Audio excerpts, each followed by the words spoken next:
ವಾಲ್ಮೀಕಿ ಅಭಿವೃದ್ಧಿ ನಿಗಮದ ಬಹುಕೋಟಿ ಹಗರಣಕ್ಕೆ ಸಂಬಂಧಪಟ್ಟ ಹಾಗೆ ಇವತ್ತು ರಾಜ್ಯ ಬಿಜೆಪಿ ನಾಯಕರು ಸರ್ಕಾರದ ವಿರುದ್ಧ ಪ್ರತಿಭಟನೆಗೆ ಮುಂದಾಗಿದ್ದಾರೆ.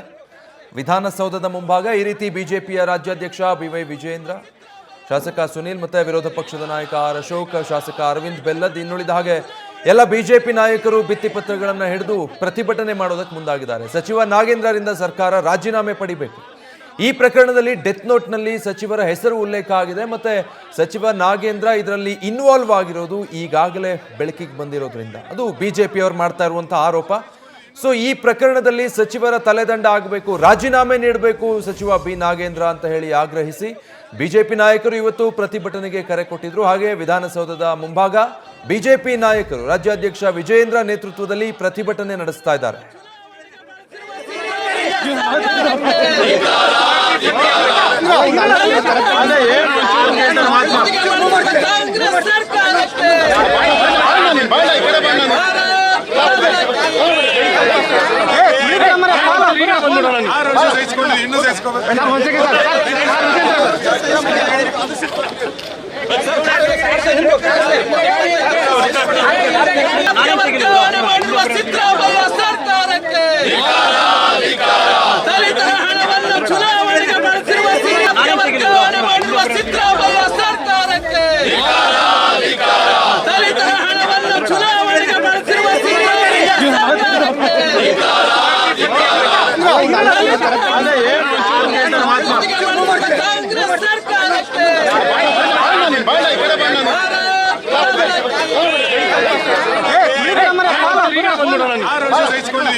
ಸಿದ್ದರಾಮಯ್ಯ ಸರ್ಕಾರಕ್ಕೆ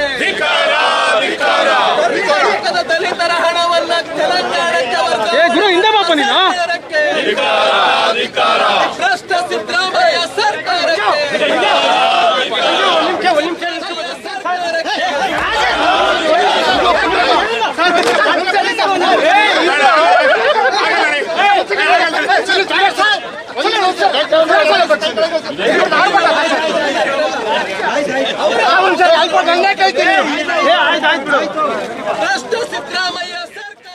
ಸೊ ನೋಡಿ, ಬಿಜೆಪಿ ನಾಯಕರು ಈ ರೀತಿ ರಸ್ತೆಗಿಳಿದು ಪ್ರತಿಭಟಿಸ್ತಾ ಇದ್ದಾರೆ.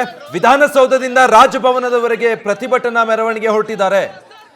ಈ ವಾಲ್ಮೀಕಿ ಅಭಿವೃದ್ಧಿ ನಿಗಮದಲ್ಲಿ ಬಹುಕೋಟಿ ಹಗರಣ ನಡೆದು ಹೋಗಿದೆ. ಈಗಾಗಲೇ ಒಬ್ಬರು ಪ್ರಾಣ ಕಳೆದುಕೊಂಡಿದ್ದಾರೆ. ಭ್ರಷ್ಟಾಚಾರಕ್ಕೆ ಚಂದ್ರಶೇಖರನ್ ಬಲಿಯಾಗಿದ್ದಾರೆ. ಇದರಲ್ಲಿ ಸಚಿವ ಬಿ ನಾಗೇಂದ್ರ ಪಾತ್ರ ಇರೋದು ಸ್ಪಷ್ಟವಾಗ್ತಾ ಇದೆ. ಆದರೂ ಕೂಡ ಲಜ್ಜೆಗೆಟ್ಟ ರಾಜ್ಯ ಸರ್ಕಾರ ಸಂಪುಟದಿಂದ ಸಚಿವ ಬಿ ನಾಗೇಂದ್ರರನ್ನ ಕೈ ಬಿಡೋದಕ್ಕೆ ಸಿದ್ಧರಿಲ್ಲ. SIT ತನಿಖೆ ಕೊಟ್ಟಿದ್ರು, ಆದರೆ ಅದರಲ್ಲಿ ನಂಬಿಕೆ ಇಲ್ಲ ಅಂತೇಳಿ ಬಿಜೆಪಿಯವರು ಆಗ್ರಹಿಸ್ತಾ ಇದ್ರು. ನಿನ್ನೆಯಷ್ಟೇ ಇದೇ ವಿಚಾರಕ್ಕೆ ಸಂಬಂಧಪಟ್ಟ ಹಾಗೆ ಸಿಎಂ ಸಿದ್ದರಾಮಯ್ಯ ಕೂಡ ಸಚಿವ ಬಿ ನಾಗೇಂದ್ರರನ್ನ ಕರೆಸಿಕೊಂಡು ಮಾತಾಡಿದ್ದಾರೆ. ಅಲ್ಲಿಗೆ ಸಂಪುಟದಿಂದ ಕ್ಯಾಬಿನೆಟ್ನಿಂದ ಮೊದಲ ವಿಕೆಟ್ ಪತನ ಆಗತ್ತಾ? ಸಚಿವ ಬಿ ನಾಗೇಂದ್ರ ಈ ಪ್ರಕರಣದಲ್ಲಿ ರಾಜೀನಾಮೆ ನೀಡಬೇಕಾಗಿ ಬರುತ್ತಾ? ನ್ಯೂಸ್ ಫಸ್ಟ್ ನಿರ್ಭೀತಿಯಿಂದ ನಿಮ್ಮ ಪರವಾಗಿ.